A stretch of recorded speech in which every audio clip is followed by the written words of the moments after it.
So hello everyone. आज हम लोग बोर्ड्स का इंग्लिश का जो पेपर है आने वाला है बोर्ड्स में, वो हम लोग डिस्कस करने वाले हैं कि आप किस हिसाब से वो पेपर लिखेंगे, अटेम्प्ट करेंगे, ताकि आप जल्दी से जल्दी वो पेपर कर सकें और आप ज़्यादा हाईएस्ट मार्क्स स्कोर कर सकें।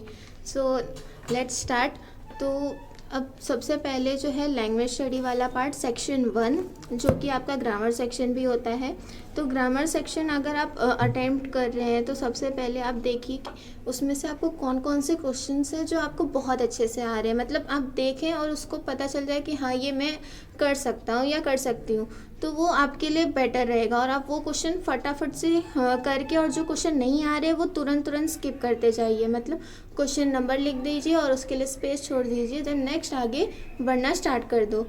ये आपको बहुत मतलब जल्दी से जल्दी सेक्शन 1 आपका कंप्लीट भी हो जाएगा। और रही बात आगे की, आपके बहुत सारे पूरा पेपर आपके लिए बचा है। अगर आप एक क्वेश्चन लेके बैठ जाएंगे तो आप इधर टाइम भी वेस्ट कर रहे हैं अपना, और साथ ही साथ आपको मतलब नेगेटिव थॉट्स आने लगेंगे कि मैं पेपर के स्टार्टिंग में ही नहीं कर पा रहा हूँ या कर पा रही हूँ, तो आगे क्या कर सकते हैं। तो ये चीज़ आपका जल्दी से जल्दी हो जाएगा अगर आप सेक्शन 1 को फटाफट जितना आ रहा है वो क्वेश्चन लिख के फिर नेक्स्ट क्वेश्चन स्किप करते जाएंगे। तो उसके लिए भी लास्ट में थोड़ा टाइम निकाले कि हाँ मेरा ये सेक्शन भी बाकी है, वो भी मुझे करना है। तो नेक्स्ट सेक्शन 2 में आपको टेक्सचुअल पैसेज जो रहते हैं, मतलब वो पैसेज आपने एक बार पढ़े हुए हैं, मतलब कभी ना कभी तो पढ़े ही रहेंगे। तो उसके लिए भी सबसे पहले आप क्वेश्चंस चेक कर लीजिए अच्छे से, कि पहले आप क्वेश्चन देख लो कि हाँ ये क्वेश्चन है, ऐसे ऐसे है, पूरा अच्छे से क्वेश्चन एकदम अच्छे से रीड करना, देन आपको पैसेज रीड करना है। सबसे बड़ी गलती हम लोग यही करते हैं कि पहले पैसेज रीड करने बैठ जाते हैं, फिर उसके बाद हम लोग क्वेश्चन रीड करते हैं और फिर वापस पैसेज में ढूंढते हैं, उसके लिए वापस पूरा पैसेज पढ़ना पड़ता है। तो इसमें आपका टाइम भी वेस्ट होता है, और प्लस हो सकता है कि आप उतने टाइम में और आगे के भी बहुत सारे क्वेश्चन कर सकते हो, तो वो भी नहीं हो पाते हैं। तो सबसे पहले आप पूरा क्वेश्चन अच्छे से रीड कर लीजिए, फिर पैसेज रीड करिए, और फिर आपको क्लिक होता रहेगा कि हाँ ये कौन सा क्वेश्चन है और कहाँ पे मतलब है पूरे पैसेज में, कौन कौन सी जगह पे। आप उसको थोड़ा छोटा छोटा पॉइंट लगाइए और आपको पता चल जाएगा कि हाँ क्वेश्चन नंबर 1 का आंसर इधर है, क्वेश्चन नंबर 2 का आंसर इधर है। तो इससे आपका टाइम भी बचेगा और साथ में थोड़ा जल्दी होगा पेपर। नेक्स्ट जो है वो सेक्शन 3 है, जो कि पोइट्री है। अब पोएम्स आपको पढ़ने के तरीके, जो सबसे पहले आपको लगे जो पोएम्स ज़्यादा इम्पॉर्टेंट है वो पोएम आप पहले पढ़ो, देन उसके बाद मतलब उस हिसाब से लगे कि जो पहले इम्पॉर्टेंट पोएम है वो करना है मुझे, देन धीरे धीरे जो इम्पॉर्टेंट नहीं है वो, मतलब पोएम तो सारे करके जाने हैं। अगर आप ये देखने पर बैठ जाएंगे कि ये पोएम इजी है, ये मेरा जल्दी से हो जाएगा, ये पहले करता हूँ, तो आप गलत कर रहे हो सकता है कि वो पोएम आए ही ना, फिर आप क्या करेंगे। तो सबसे पहले जो पोएम्स आपको लग रहे हैं कि हाँ बहुत ज़्यादा इंपॉर्टेंट है, ये पोएम पढ़ने चाहिए, तो वो पोएम पढ़ लीजिए, उसका एप्रिसिएशन याद कर लीजिए। एप्रिसिएशन में जो फिगर ऑफ स्पीच वाला पार्ट है वो ज़्यादा इंपॉर्टेंट है, वो पहले याद कीजिए, क्योंकि पोएट्री सेक्शन में भी एक आध दो क्वेश्चन आ ही जाते हैं कि एक लाइन में से एप्रिसिएशन बताइए, मतलब पोएम का एप्रिसिएशन में राइमिंग स्कीम कैसा है वो बता दीजिए, फिगर ऑफ स्पीच क्या है वो बता दीजिए। तो मतलब वो भी आपके लिए इजी हो जाएगा अगर आप एप्रिसिएशन और पोएट्री दोनों साथ में पढ़ रहे हो। तो नेक्स्ट जो है वो सेक्शन 4 है, जो नॉन टेक्सुअल पैसेज है, मतलब अनरीड पैसेज है, जो आपने पहले रीड नहीं किए। तो उसमें भी सेम ट्रिक अपनाइए, पहले पैसेज रीड कीजिए, फिर क्वेश्चन को अटेम्प्ट करने की कोशिश कीजिए। मतलब पहले पैसेज अच्छे से आप रीड कर लेंगे, समझ जाएंगे कि पैसेज में लिखा क्या है, क्योंकि इसी पैसेज की आपको आगे समरी भी बनानी है। तो मतलब पहले पैसेज रीड करो, फिर क्वेश्चन वगैरह पूरा अच्छे से देख लो कैसे करना है क्या करना है। देन हम लोग आते हैं, मतलब सेम ये क्वेश्चन में देखो आगे समरी भी दी गई है, वो समरी भी वो अनरीड जो पैसेज है उसी के करना है। समरी आप सेम पैसेज अगेन कॉपी करके वही नहीं लिखना है। समरी मतलब होता है उसको छोटे से छोटे वर्ड्स में या छोटे से छोटे पैराग्राफ में आप कितने अच्छे से वो पूरा पैसेज समझा सकते हैं। तो इसलिए पूरे पैसेज बहुत अच्छे से रीड करना है, तभी आप समरी उसका लिख पाएंगे। देन हम लोग आते हैं राइटिंग स्किल। राइटिंग स्किल जो है वो सबसे ज़्यादा स्कोरिंग पार्ट है और सबसे मतलब इजी है, क्योंकि इसमें आप अपने थॉट्स और अपने ओपिनियंस लिखते हैं। तो राइटिंग स्किल, अब बहुत से बच्चे ये सोचते हैं कि राइटिंग स्किल ज़्यादा अच्छा है, राइटिंग स्किल ज़्यादा इजी है, तो वो पहले अटेम्प्ट करना चाहिए। नहीं, उसको पहले बिल्कुल नहीं अटेम्प्ट करना चाहिए। अगर हम लोग राइटिंग स्किल वाला पार्ट अगर पहले अटेम्प्ट करेंगे ना, तो उसके भी मतलब 2 तरीके हो सकते हैं कि आपका मार्क्स जाए। पहला तो हो सकता है कि जो एग्ज़ामिनर आपका पेपर चेक कर रहा है वो आपको स्टार्टिंग में मतलब जहाँ जहाँ गलत है वहाँ पे रॉन्ग करे, वहाँ पे मार्क्स काट दे। लेकिन राइटिंग स्किल वाले पार्ट में हो सकता है आपको मार्क्स दे ज़्यादा। अगर उसने पहले ही देख लिया पूरा राइटिंग स्किल और उसने पहले ही उस पर मार्क्स दे दिया, तो आगे वाले जो क्वेश्चन रॉन्ग है वो तो रॉन्ग ही कहलाएंगे। क्योंकि राइटिंग स्किल में आप खुद के ओपिनियन लिखते हो, वो एग्जामिनर पॉइंट ऑफ व्यू से होता है कि वो उसको कितना अच्छा लगा वो जो आपने लिखा है, तो वो उस हिसाब से मार्क्स देता है। ना कि मतलब उसमें कोई क्वेश्चन है या आंसर है तो वो आंसर याद करके जाना है, वो आंसर वही लिखना है, तो उस हिसाब से नहीं रहता उस पे मार्क्स। और दूसरा कारण ये है कि अगर आप राइटिंग स्किल पहले ही लिख लोगे तो एग्जामिनर को दिक्कत होगा। मतलब उसको पहले क्वेश्चन पेपर के लास्ट में जाना होगा, पहले वो चेक करना होगा, फिर आगे आगे आगे फिर इधर उधर करके, तो वो सबसे पहले फ्रस्ट्रेट हो जाएगा और वो आपका मार्क्स ज़्यादा काट सकता है। तो राइटिंग स्किल में सबसे इजी वाला पार्ट होता है लेटर राइटिंग। लेटर राइटिंग का आप पूरा फॉर्मेट जो है वो अच्छे से याद करके जाएंगे। अगर आपको फॉर्मेट अच्छे से याद रहेगा तो आप हो सकता है कि मतलब जल्दी से जल्दी राइटिंग स्किल वाला मतलब जल्दी से जल्दी लेटर राइटिंग वाला पार्ट ख़त्म कर सके, और वो उसमें मिनिमम आपको 3 मार्क्स जो है वो पक्के हो जाएंगे क्योंकि आपने फॉर्मेट फॉलो किया है। फॉर्मेट के हिसाब से अगर आपको 3 मार्क्स पक्के हो गए तो आपको मतलब एक सेटिस्फेक्शन मिलेगा कि हाँ लेटर राइटिंग में मेरे को 5 आउट ऑफ 3 तो मिल ही जाएगा, अगर मैंने वो कंटेंट इतना अच्छे से नहीं भी लिखा है तो।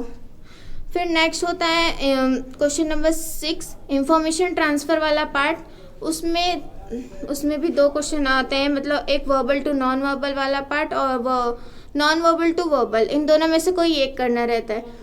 तो सबसे ज़्यादा इजी जो रहता है ज़्यादातर वो वर्बल टू नॉन वर्बल वाला पार्ट रहता है। मतलब आपको एक पैसेज दिया रहेगा, उसको आप ट्री डायग्राम, टेबल फॉर्म या फिर पाई चार्ट वाले फॉर्म में लिखना रहेगा आपको, तो वो ज़्यादा इजी रहता है। क्योंकि अगर आप देखेंगे तो आपको उसी में पैसेज में ही आंसर मिलते रहते हैं पूरे उसके, वो ज़्यादा इजी। अगर नॉन वर्बल टू वर्बल की बात करें तो आपको एक ट्री डायग्राम या पाई चार्ट वाला ऐसे कुछ बना दिया जाएगा और उससे आपको पूरा पैसेज बनाना है, तो वो आपके लिए ज़्यादा हार्ड पड़ सकता है और प्लस उसमें ज़्यादा टाइम भी लगता है। तो आपको टाइम मतलब कम से कम टाइम में करना है उसको, तो आप वर्बल टू नॉन वर्बल अगर सिलेक्ट करेंगे लिखते वक्त तो वो ज़्यादा अच्छा रहेगा। नेक्स्ट है जो क्वेश्चन नंबर 6B में आता है, उसमें रहता है स्पीच राइटिंग और वीव पॉइंट ऑफ व्यू। तो सबसे पहली बात तो आपको वीव पॉइंट ऑफ व्यू तो बिल्कुल भी अगर आप ना सिलेक्ट करें तो ये अच्छा है, क्योंकि उसमें बहुत कम चांसेस रहते हैं कि आपको अच्छे मार्क्स मिले। लाइक वो डिबेट के फॉर्म में रहता है तो उसमें इतना अच्छा मार्क्स नहीं मिल सकता आपको, क्योंकि आप कितना भी अच्छा ट्राई करेंगे लिखने का फिर भी आप बहुत सारे मिस्टेक्स उसमें हो जाते हैं और सबका पॉइंट ऑफ व्यू भी अलग रहता है लिखने का। तो बेटर है कि आप स्पीच पहले स्टार्ट करें। स्पीच में भी गुड मॉर्निंग गुड आफ्टरनून वाला पार्ट जो वो उसमें जो एक पैराग्राफ रहता है, कुछ नहीं तो आपको एटलीस्ट कुछ तो मार्क्स मिलेंगे उसमें, तो वो आपके लिए ज़्यादा बेटर है rather than view point of view. उसमें ज़्यादा सोचना भी पड़ेगा आपको। स्पीच राइटिंग में अगर आप एक बार लिखना स्टार्ट कर दिए, एक बार आपका फ्लो बन गया ना, तो आप फटाफट पूरा एक पेज अच्छे से कंप्लीट कर सकते हैं। सो नेक्स्ट सेक्शन 6 जो है वो क्रिएटिव राइटिंग है, जो उसमें पहला एक्सपांड द थीम या फिर रिपोर्ट राइटिंग आता है। तो उसमें आप अपने हिसाब से सोचिए। अगर देखो एक्सपांड द थीम मतलब जो थॉट है वो अगर इजी आ गया, वो आपको पता है कि हाँ उस थॉट का मतलब क्या होता है, क्योंकि कई बार ऐसा भी रहता है कि हम लोग को थॉट का मतलब ही नहीं पता है कि कौन सा मतलब थीम दिया है एक्सपांशन के लिए। तो अगर आपको उसका मतलब पता है तो आप अच्छे से बना सकते हैं, तो आप उसको अटेम्प्ट करिए rather than news writing. News report भी इजी है बनाना, क्योंकि हाँ मतलब हम लोग को वो वर्ड समझ आ जाता है कि हाँ ये टॉपिक कौन सा है और हम लोग को किस चीज़ के ऊपर न्यूज़ रिपोर्ट बनानी है। सो नेक्स्ट उसके बाद ही रहता है क्वेश्चन नंबर 7B, जो डेवलपिंग अ स्टोरी या तो नैरेटिव एंड एक्सपीरियंस है। तो इसमें अगर हम लोग देखेंगे तो एक तो स्टार्टिंग का पार्ट दिया रहता है और दूसरा एंडिंग का पार्ट दिया रहता है।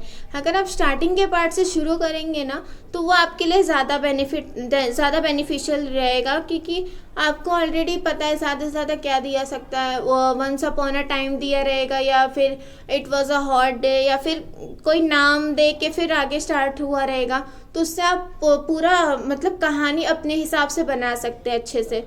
लेकिन अगर एंडिंग वाला पार्ट दिया रहेगा तो आपको पूरी कहानी उस हिसाब से बनानी होगी जिसका एंड वो हो। तो उसमें आपको ज़्यादा सोचना भी पड़ेगा और ज़्यादा टाइम भी जाएगा। और यहाँ पे हम लोग टाइम बचाने की कोशिश कर रहे हैं, तो हम लोग सबसे पहले जो स्टार्टिंग का पार्ट दिया है उससे ट्राई करेंगे कि अच्छे से स्टोरी बना सके। उसका टाइटल भी देना रहता है, सूटेबल टाइटल, उसके ऊपर आपको 1 मार्क्स मिलता है। तो हम लोग ट्राई करेंगे कि अच्छे से अच्छा स्टोरी बनाए। और स्टोरी बनाने से पहले ही हम लोग टाइटल दिमाग में सोच लेना चाहिए, क्योंकि हम लोग ज़्यादातर मूवी जब देखना स्टार्ट करते हैं तो सबसे पहले टाइटल के हिसाब से हम लोग थोड़ा बहुत मूवी का अंदाज़ा लगा लेते हैं कि हाँ मूवी में ये हुआ रहेगा। तो वैसे ही अगर हम लोग टाइटल अच्छा लिखे रहेंगे तो हम लोग का आगे का स्टोरी भी जो एग्जामिनर चेक कर रहा होगा उसका मन कहेगा कि हाँ पढ़ के देखता हूँ कि किस हिसाब से इसने स्टोरी लिखी है, उसको टाइटल अगर अच्छा लगा तो। और अगर आपने टाइटल दिया ही नहीं है या फिर इतना मतलब टाइटल का आप पूरा स्टोरी बना दिए हैं तो फिर उसमें वो एग्जामिनर आपके मार्क्स कट कर सकता है। तो आपको ज़्यादा से ज़्यादा मार्क्स भी स्कोर करने हैं और साथ ही पूरा पेपर भी जल्द से जल्द ख़त्म करना है। तो हम लोग ये सब गलती तो बिल्कुल नहीं करेंगे। हम लोग नैरेट एंड एक्सपीरियंस में स्टार्टिंग वाले पार्ट से स्टार्ट करेंगे तो वो ईजी रहेगा। और नेक्स्ट मैंने जो बोला था कि हम लोग ग्रामर वाले पार्ट में जो आपको नहीं आ रहा है उसको मतलब स्किप करते जाइए। तो वो स्किपिंग वाला पार्ट अभी अगर पूरा आपने पेपर अटेम्प्ट किया है तो आपके पास मतलब जिस हिसाब से मैंने आपको बताया है या जिस हिसाब से ऐसे पैटर्न फॉलो करके अगर आप करोगे तो आपके पास definitely more than half an hour तो आपके पास टाइम रहेगा ही। तो उसमें आप ग्रामर सेक्शन कंप्लीट कर सकते हैं। और ग्रामर सेक्शन में भी बहुत ज़्यादा हार्ड रहेगा तो क्लॉज रहेंगे, टेंसेस रहेंगे, उसमें 2 से 4 मार्क्स आपको गंवाना नहीं है। जो आपको समझ में आ रहा है उससे लिख के आना है। मतलब एक भी क्वेश्चन ऐसा नहीं करना है कि छोड़ दो। वो क्वेश्चन अगर आप छोड़ दोगे ना तो आपको टेंशन रहेगा कि ये हाँ हम लोग ने ये क्वेश्चन ही छोड़ दिया तो इसमें क्या ही मार्क्स मिलेगा। हो सकता है कि हाँ आप कभी लिख के आ जाओ, अंडरलाइन करके आ जाओ कि यही है, तो हो सकता है वो राइट भी हो सकता है, कभी भी अपना पता नहीं है हम लोग को। अगर उसके बारे में बिल्कुल ही आइडिया नहीं है फिर भी आपको वो क्वेश्चन अटेम्प्ट करना है। ऐसे नहीं करने कि हाँ क्वेश्चन छोड़ दो।